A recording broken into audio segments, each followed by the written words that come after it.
네, 앞서 전해드린 것처럼 헌법재판소가 윤석열 대통령의 파면 또는 직무 복귀 여부 오는 금요일에 결정을 합니다. 윤석열 대통령이 탄핵 소추된 지 111일 만에 결론이 나는 건데요. 당일 헌재 선고 절차에도 관심이 쏠립니다. 자세한 내용 서정빈 변호사, 진규훈 기자 두 분과 얘기 나눠보겠습니다. 안녕하십니까? 어서 오세요. 안녕하십니까?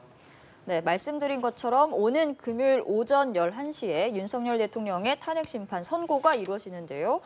탄핵 소추 접수가 된 뒤로부터 111일 만입니다.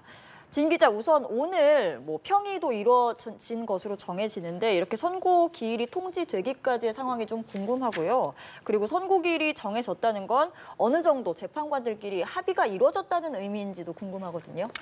네, 우선 말씀하신 것처럼 탄핵 소추안이 이제 통과가 된 지 이제 111일 만에, 그리고 또 이제 변론이 종결된 지 38일 만에 오는 4일 오전 11시에 이제 윤석열 대통령에 대한 파면 여부가 헌법재판소에서 결정이 됩니다. 예. 사실 어제 월요일까지만 하더라도 이 지금 평의가 어느 정도가 진행이 됐는지, 그리고 의견 일치가 이루어졌는지 이런 부분들에 대해서 사실 굉장히 헌재가 말을 아끼기도 했었고, 네. 또 그런 부분들이 아직 이루어지지 않았다, 이렇게 수기가 길어지면서 굉장히 좀 약간 이런 의견 일치가 이루어지지 않았다, 이런 추측들도 많이 지금 나오고 있는 상황이었는데요.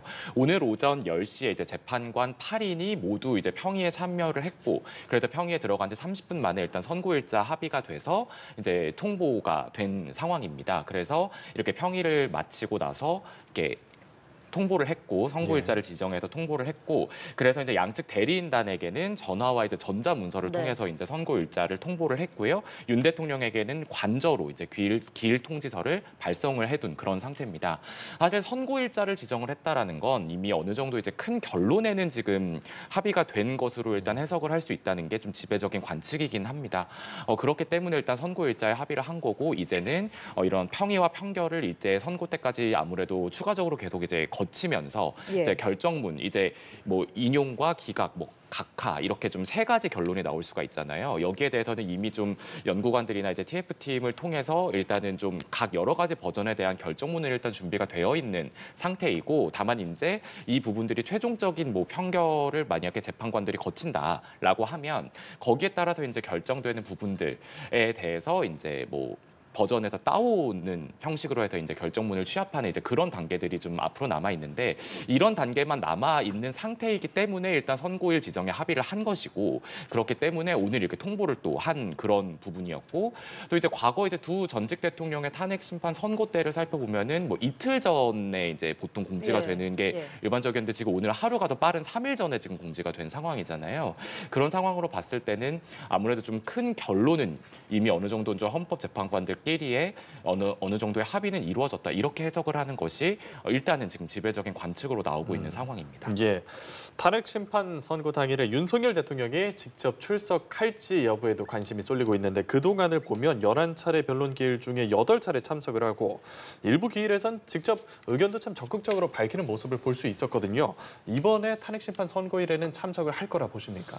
개인적인 의견으로는 참석하지 않을 가능성이 조금 더 높지 않나라고 생각을 합니다. 물론 참석을 해서 결국에는 지지자들 혹은 국민들에게 그런 참석 자체로 메시지를 전달하는 방법도 고려를 할 수가 있을 것이라고 생각은 하는데, 그럼에도 불구하고 사실 이 선고날에 이제 출석을 한다는 것 자체가 상당히 부담스러운 일일 수 있다라고 생각을 합니다. 그동안의 변론 과정에서야 말씀하신 것처럼 이제 윤 대통령이 직접 이 변론 과정에 조금씩 관여를 하고 또 입장을 밝히는 그런 진행들이 있었기 때문에 출석을 했던 것으로 이해가 되는데, 이 선고일에는 사실 그러한 절차들이 있는 것도 아니고, 아직까지 이 선고 결과에 대해서 어느 쪽으로도 예상을 하기가 힘든 상황에서 혹시라도 이제 인용 결정이 돼서 파면이 된다라고 한다면 그 선고를 그 자리에서 청취하는 것이 상당히 조금 부담스러운 일이 되지 않을까라고 생각이 됩니다. 그것 말고도 사실 이동 과정에서의 그런 경호상의 문제도 충분히 발생할 수가 있고요. 그래서 이런 점들을 따져봤을 때 개인적인 생각입니다만 출석을 하지 않을 가능성이 조금 더 높다라고 보고 있습니다. 알겠습니다. 일단은 윤석열 대통령이 여러 가지 좀 부담이 있기 때문에 출석을 하지 않을 것이다라고 예상을 하셨는데, 선고기일 통보가 되고 나서 진 기자, 윤 대통령 측 변호인단이나 따로 입장이 나온 건 아직 없는 건가요? 네, 아직 뭐 출석 여부에 대해서는 지금 고민 중이다. 이제 이런 입장을 밝히기도 했습니다. 사실 변호사께서 지금 말씀하신 것처럼 윤 대통령 입장에서는 좀 두 가지 경우의 수를 좀 생각을 해봐야 하는 입장입니다. 예. 굉장히 뭐 일단 기각이 된다라고 또는 기각 또는 각하가 돼서 본인의 대통령직을 유지할 수 있는 그런 어떤 결정이 나온다고 한다면 뭐 굉장히 좀 이렇게 바로 이제 대통령직에 복귀를 하는 그런 모습들을 또 국민들에게 실시간으로 생중계로 보여줄 수 있다라는 이점이 있지만 네. 이게 이제 또 인용이 돼서 파면 결정이 나온다라고 했을 경우에는 그 즉시, 그러니까 주문을 읽는 그 즉시 대통령직이 박탈되는 거기 때문에 그 모습이 또 이제 나가게 되는 그런 어떤 모습은 또 대통령으로서는 굉장한 부담이 될 수 있고요, 정치적으로도. 그래서 앞서도 지난 변론기일에서도 그 한덕수 총리에 대한 이제 증인 신문이 있었을 때도 예. 윤 대통령이 잠시 자리를 피하기도 했었잖아요. 이제 그럴 때 윤 대통령 변호인단에서는 아무래도 이제 국정 1인자와 2인자가 이제 동시에 이제 이런 어떤 재판을 받는 모습이 좀 굉장히 국민들에게 비춰지는 게 악영향, 안 좋은 모습을 보일 수 있다. 이런 이유를 대면서 네. 이렇게 자리를 피한 결례도 있었기 때문에 그런 부분들을 또 이제 종합적으로 고려를 해서 결정을 내릴 것으로 보입니다. 예, 변호사님 그러면 인용 후 파면이 되거나 혹은 기각 후에 즉시 직무 복귀가 될 때 이 두 가지 경우에 윤석열 대통령이 어디로 이동을 하게 되는 겁니까? 사실 뭐 그 전의 사례들을 봤을 때 만약 기각이 돼서 직에 복귀를 하게 된다라고 한다면 뭐 통상 그날이나 혹은 그 다음날 정도면 다시 이제 집무실로 이동을 하는 경우들을 봤던 것 같습니다. 그래서 뭐 그런 이제 기각 결정이 나온다라고 한다면 뭐 신속하게 어쨌든 직무에 복귀를 할 것이고 그것 자체도 또뭐 국민들에게 보내는 메시지일 수가 있기 때문에 상당히 신속하게 이루어지지 않을까라고 생각이 됩니다. 그리고 만약에 이제 파면하게 된다라는 파면 결정이 나오게 되면 예. 사실 윤 대통령 입장에서는 만약에 출석을 했다라고 하면 어쨌든 뭐 지금 그 관저 쪽으로 이동을 하게 될 것이고 뭐 그 점은 뭐 정해진 것은 아닙니다만 당연히 그렇게 진행될 것이다라고 예상을 할 수가 있을 것 같습니다. 알겠습니다. 또 그리고 오늘 헌법재판소가 선고 기일을 통지하면서 이 두 전직 대통령 때처럼 이번에도 선고 과정 생중계하겠다라고도 밝혔습니다. 그리고 일반인 방청도 허가를 했는데요. 사실 지금까지 11차례 변론을 진행을 하면서 이 재판 자체가 생중계되지는 않고 사후에 영상이 공개되는 형태로 국민들에게 공개가 됐었는데 이번에는 금요일 오전 11시 선고 과정을 그대로 생중계하겠다. 뭐 이런 결정의 배경은 뭐라고 볼 수 있을까요? 네, 결국에는 헌법재판소에서도 이 사건에 대해서 국민들이 모두 집중을 하고 최대의 관심사로 여기고 있다는 사실을 충분히 고려한 거 아닌가. 그래서 국민들에게 알 권리를 보다 더 잘 보장을 해주기 위해서 이런 결정을 한 것 같습니다. 예. 사실 이런 중요한 선고이니만큼 뭐 질서 유지 측면이나 안전 보안 측면에서 어떻게 보면은 생중계가 아니라 이제 녹화한 것들을 이후에 조금 시차를 두고 공개를 하는 방법도 고려를 했을 수가 있는데 결국 그것보다도 이 중요한 사건에 대해서 국민들이 즉각적으로 이 탄핵 선고 과정을 볼 수 있도록 하는 점이 훨씬 더 이익이다라고 조금 비교 형량을 한 것 같습니다. 이러한 배경에서 이제 생중계와 또 일반인 방청까지도 허가를 했다라고 생각이 됩니다. 알겠습니다. 금요일 오전 11시 선고 과정 생중계될 예정이고요. 그리고 진 기자, 이 선고 기일이 정해지면서 사실 지금 기자단도 굉장히 분주할 것 같습니다. 벌써부터 여러 가지 준비를 하고 있을 것 같고 또 당일에 취재 열기도 굉장히 뜨거울 것 같은데 지금 좀 분위기는 어떤지 또 헌법재판소에 출입하는 기자들은 뭐 출입 제한 같은 건 없는 건가요? 네, 뭐 제한이 지금 당연히 생기고 있는 상황입니다. 지금 뭐 앞서 속보도 전해지고 있는 부분이 있었지만 예. 굉장히 그 일대 경비가 삼엄하게 지금 이루어지기 때문에 예. 기자단들도 이제 그 지금 자유롭게 이제 취재를 할 수 있는 상황은 아니고요. 그래서 예. 각사 3인으로 일단은 뭐 정해졌고 또 이제 왔다 갔다 하면서 이제 뭐 교대로 이제 들어가는 약간 이런 상황도 허용이 되지 않는 상황입니다. 그래서 취재진의 인적 사항이라든지 이런 부분들도 네. 미리 다 제출이 되고 이제 그날 당일에 이제 본인이 확인되는 취재 인력들만 들어갈 수 있고요. 이거는 이제 취재 기자와 이제 영상 촬영 기자 등 뭐 이제 여러 직군들에 다 해당이 되는 이런 어떤 취재 제한도 생기고 있는 상황이고 지금 생중계가 허용이 되면서 또 일반인 방청객도 20석 정도가 지금 허용이 된 상태거든요. 굉장히 아마 경쟁이 치열할 것으로 보이는데 이제 20인 정도 되는 사람들, 그러니까 방청이 이제 허용이 되는 사람들의 경우에도 당일 굉장히 엄격한 신분 확인이 이루어질 것으로 보이는 상황입니다. 예, 알겠습니다. 그리고 이게 뭐 재판관들의 재량이긴 하지만 선고 방식을 보면 결과를 좀 예측할 수 있다는 분석도 나오거든요. 선고 절차가 어떻게 되는 건가요? 네, 이게 이제 예측을 할 수 있다라는 것은 아무래도 이 주문의 내용이 선고에 먼저 나오게 되느냐, 가장 말미에 나오게 되느냐, 이제 요 부분으로 과연 재판관들이 전원 일치 의견을 이뤘느냐, 아니면은 의견이 갈려서 이런 어떤 별개 의견이 이런 의견들이 지금 추가가 되느냐, 이제 이런 부분들이 좀 나올 수가 있습니다. 예. 통상적으로 저번에 이제 박근혜 전 대통령 때 탄핵 사건 심판 선고 때를 생각을 해보면 이유 요지를 쭉 설명을 하고 맨 마지막에 주문을 읽었죠. 그러고 네. 나서 이제 재판관들의 별개 의견들과 보충 의견들을 이제 당시 이제 권한대행이 마지막에 읽는 그런 순으로 진행이 됐는데요. 일반적으로 보면 일단 우선은 선고 절차는 8인의 재판관들이 차례대로 입장을 하고 그런 다음에 이제 문대행이 사건 번호와 사건명을 읽으면 그때부터 이제 선고는 시작이 되는 겁니다. 그렇게 해서 만장일치로 결론을 내렸을 경우에는 관례에 따라서 재판장이 이유와 그 요지를 먼저 설명을 하고 마지막에 이제 주문을 읽는 순으로 가는데요. 그리고 이제 이런 어떤 이유들에는 뭐 절차적 쟁점에 대한 판단, 그리고 실체적 쟁점들에 대해서 이제 각각 어떤 판단을 내렸는지, 그래서 이것이 위헌인지 아닌지, 위헌이라고 한다면 이게 대통령을 파면할 정도의 중대한 위헌인지 이런 여부들을 좀 설명을 할 것으로 보이고, 예. 이런데 이제 만약에 또 절차적 문제를 들어서 각하 결정이 나올 수도 있습니다. 그럴 경우에는 이런 실체적 쟁점, 그러니까 본안에 대한 판단에 대한 이유는 밝히지 않고 그대로 그냥 각하를 한다고 하면서 이제 절차적인 이유가 왜 아닌지 약간 이런 부분만 설명을 하고 끝낼 가능성이 있고요.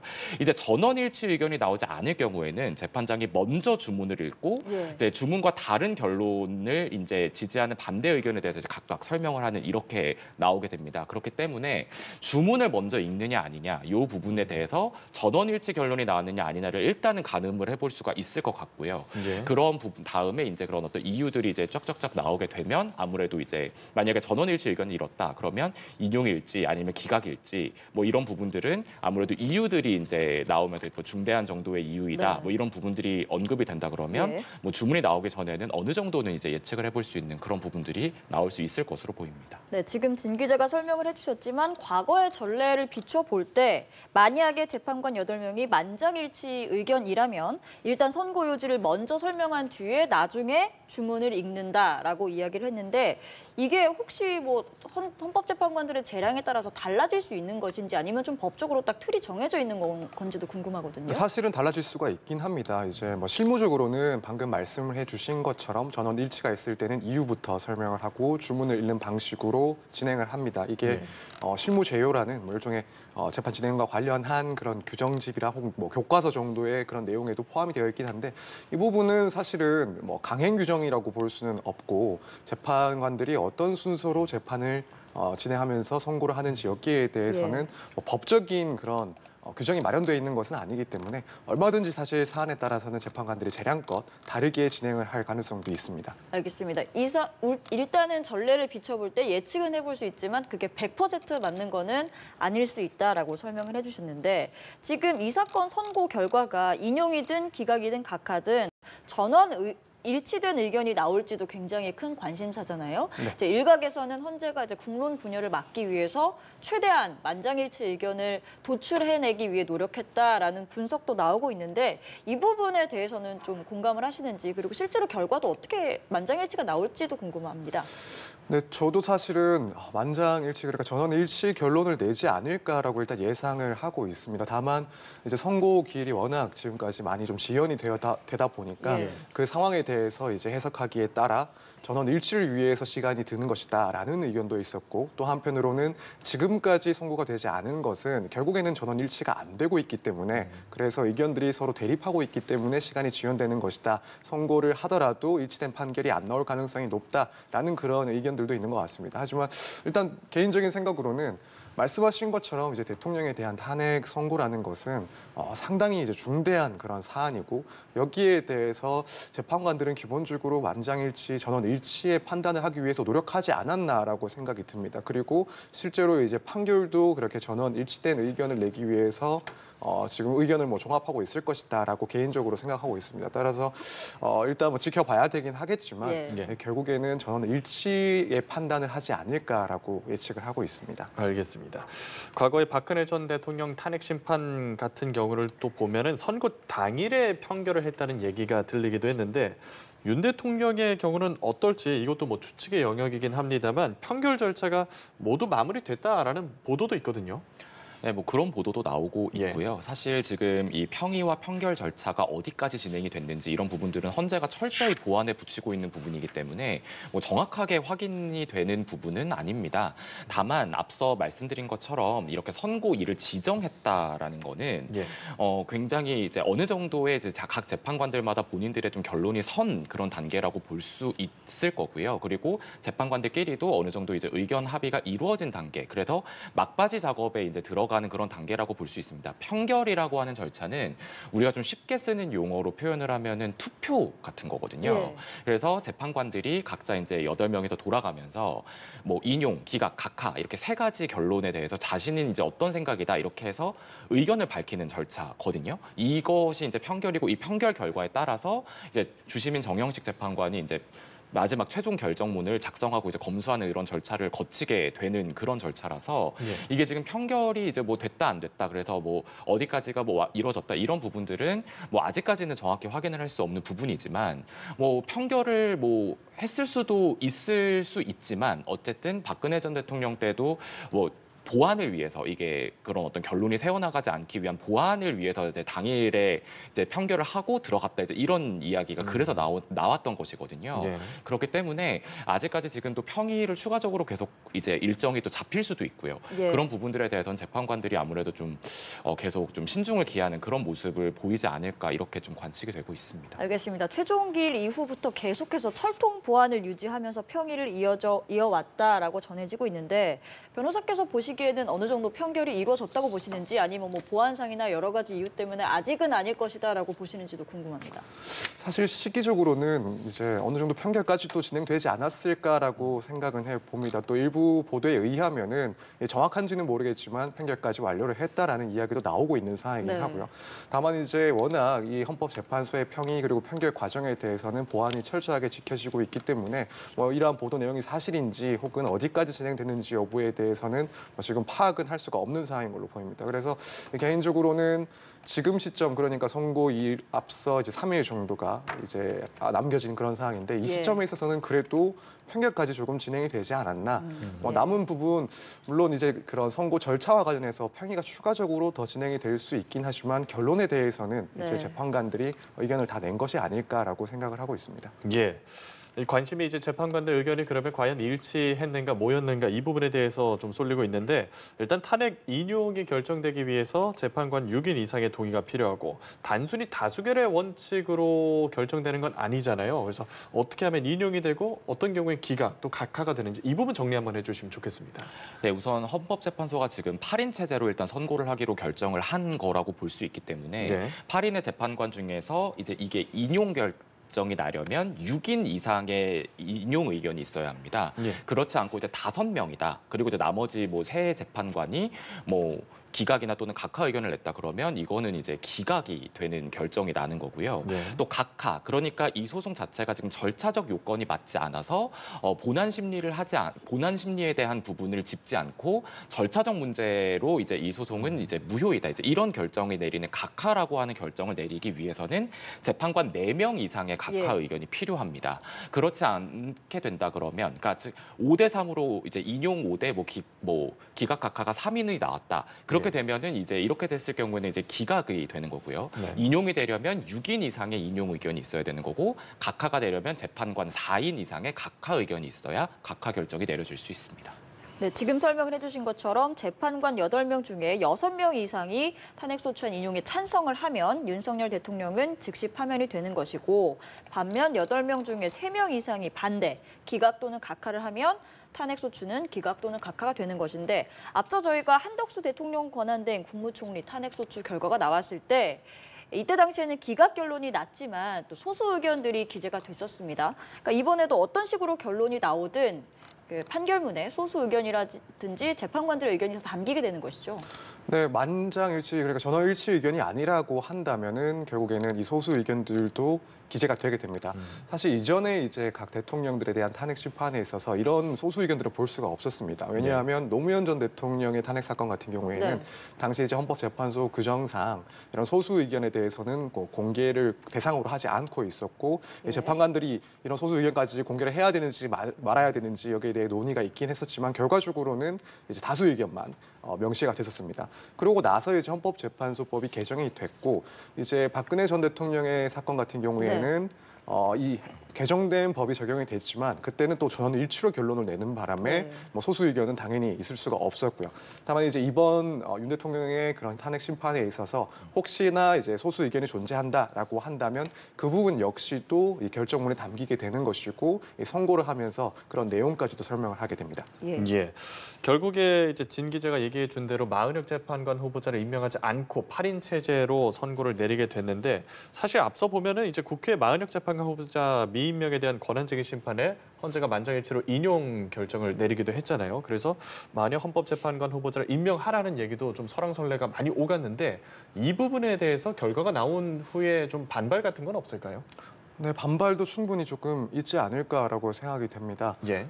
특히 이제 법적으로는 물론 불복을 할 수는 없지만 현실적으로 그런 반박이나 혹은 불복이 가능하다라고 생각이 되는데 예. 만약에 이제 이 헌법재판소에서의 판단이 기각 결정이 나왔다라고 한다면 결국에는 이제 그 기각에 대해서 반대하는 입장에서는 이 마은혁 재판관 후보자의 불임명 문제, 미임명 문제를 지적을 할 것이라고 예상이 됩니다. 특히 좀 더 구체적으로 예를 들어 인용 의견이 오고 그리고 3인이 이제 기각 의견이라서 결국에는 기각됐다라고 하면 이제 그 결정에 대해서 반대하는 입장에서는 한 명의 후보, 그러니까 마은혁 후보가 재판관으로 임명이 됐다면 결론이 바뀔 수 있는 그런 상황이었는데 예. 결국에는 마은혁 재판관이 임명되지 않은 상황에서 이러한 결론이 나왔으니 그렇다면 이 결론에 있어서의 그 정당성이 부족하다라는 점을 문제 삼을 수가 있을 것 같습니다. 그래서 예. 뭐 이건 구체적인 결론 내용에 따라서는 이 마은혁 후보자의 재판관 미임명 문제를 조금 더 지적하게 될 가능성도 상당히 높아지지 않을까 생각이 됩니다. 알겠습니다. 그리고 만약에 헌법재판소가 금요일에 인용 결정을 내리게 된다면 만약에 그렇게 된다면 윤석열 대통령은 파면돼서 자연인 신분으로 돌아가게 되는데요. 진 기자, 이렇게 된다면 뭐 전직 대통령으로서의 예우와 경호는 받겠지만 현직 대통령으로서의 그런 것들은 즉시 박탈이 되는 상황인 건가요? 네, 그렇습니다. 우선 앞서 말씀드린 것처럼 주문이 만약에 이제 인용이 돼서 뭐 파면한다라는 주문이 나오게 되고 그 문 권한대행이 그 주문을 읽는 즉시 지금 그 결정의 효력이 생기는 거기 때문에 그 즉시 이제 대통령직을 잃게 되고요. 그래서 원칙적으로는 윤 대통령은 일단 관저부터 비워야 하는 상황이 됩니다.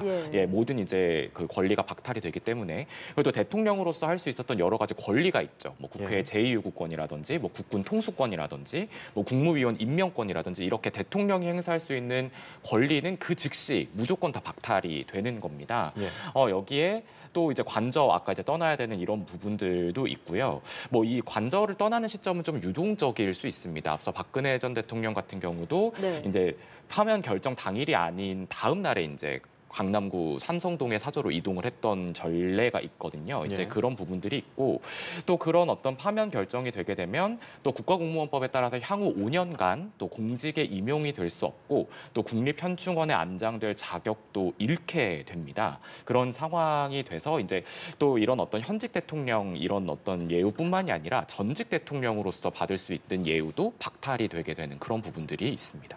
예, 알겠습니다.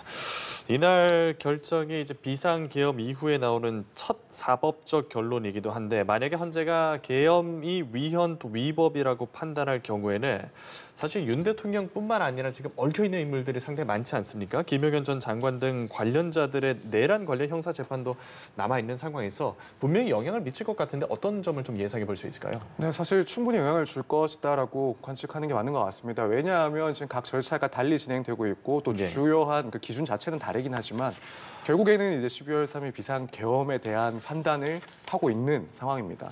그래서 만약 헌법재판소에서 이 탄핵 청구를 인용을 한다라는 말은 결국에는 비상계엄이 이제 위법하다, 위헌이다라는 판단을 한 것이고 또 나아가서는 이 위반의 정도가 중대하다라는 판단을 한 겁니다. 그렇게 되면은 여기서 인정을 한 그 사실관계와 그 평가는 아무래도 형사재판에서 상당히 따라갈 가능성이 높지 않을까. 같은 사실관계에 대해서 두 법원이 다르게 판단할 가능성은 조금 낮아지지 않나라고 생각이 들기 때문에 예. 상당히 윤 대통령에게는 불리하게 영향을 줄 것이다라고 예측을 할 수가 있고요. 반면에 이제 만약 이 탄핵 심판이 기각으로 끝이 난다라고 한다면 뭐 이유를 조금 봐야 되긴 하겠습니다만 결국에는 뭐 비상계엄이 적법하다거나 혹은 위법이나 혹은 위헌이라 하더라도 중대하지는 않다라는 판단을 내리게 됐다라는 건데 그렇게 되면은 이제 이 내란 관련 형사 사건에서 주요한 쟁점이 되는 국헌문란의 목적이 있었느냐 이 부분과 관련해서 연결지어 생각될 가능성이 무척 큽니다. 그래서 이것이 내란 목적까지는 인정되지 않는다라는 그런 판단의 근거가 될 수도 있기 때문에 예. 마찬가지로 이제 영향을 크게 줄 수밖에 없는 거고요. 그러니까 결국에는 이 윤 대통령에 대한 이 탄핵 심판 결과가 윤 대통령 본인뿐만 아니라 지금 내란과 관련된 혐의를 받고 있는 모든 관계자들에게 적용이 될 수 있는 영향을 줄 수가 있는 그런 중요한 선고다라고 생각을 하면 될 것 같습니다. 알겠습니다. 금요일에 나올 선고 결과가 형사재판이나 다른 사안에도 영향을 미치지 않을 수 없다라고 설명을 해주셨고요. 그리고 앞서 저희가 이번 선고 이전에 사례가 있습니다. 노무현 전 대통령 의결서 접수 이후 63일 만에 결론이 났었고 박근혜 전 대통령 같은 경우에는 탄핵 소추된 뒤 91일 만에 결론이 났는데 사실 윤석열 대통령 사건은 뭐 상대적으로 뭐 조금 단순하다라는 이야기도 있었는데 100일이 넘는 시간 동안에 심리를 해서 역대 최장기간 심리 기록을 남기게 된 겁니다. 헌법재판소 입장에서는 뭐 어떤 부분이 그렇게 까다로웠기 때문인지 혹은 뭐 여러 가지 이유가 있을 것 같은데 이렇게 심리가 좀 길어진 이유는 뭐라고 분석을 하시나요? 네, 저도 이제 추측을 하는 것은 물론 이 사실관계 자체는 어떻게 보면 분명히 단순하고 그 판단이 어렵지 않다라고 생각을 할 수도 있긴 한데 예. 결국 재판관들이 따져봐야 될 쟁점들은 막상 재판을 시작해 보니 무척 많지 않았나 이런 생각이 듭니다.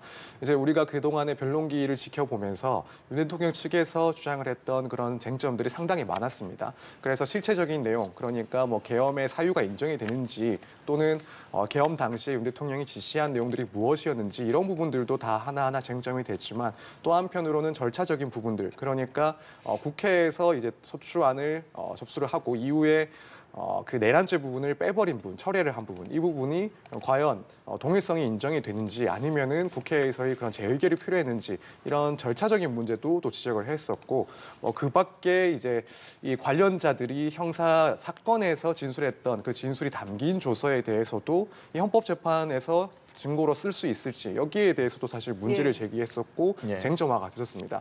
결국에는 이런 부분들까지도 헌법재판소 입장에서는 상당히 좀 따져보고 신중하게 검토를 해야 될 내용들이었다라고 생각이 되고 그러다 보니 아무래도 이 사실관계에 비추어 봤을 때보다 더욱 더 시간이 많이 걸리지 않았나.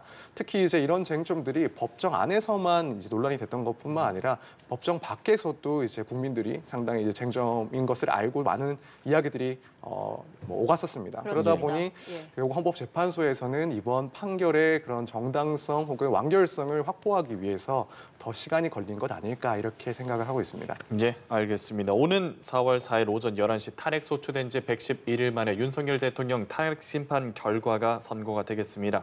자세한 내용 서정민 변호사, 진균 기자와 함께 오늘 얘기 나눠봤습니다. 두 분 출연 고맙습니다. 고맙습니다. 감사합니다.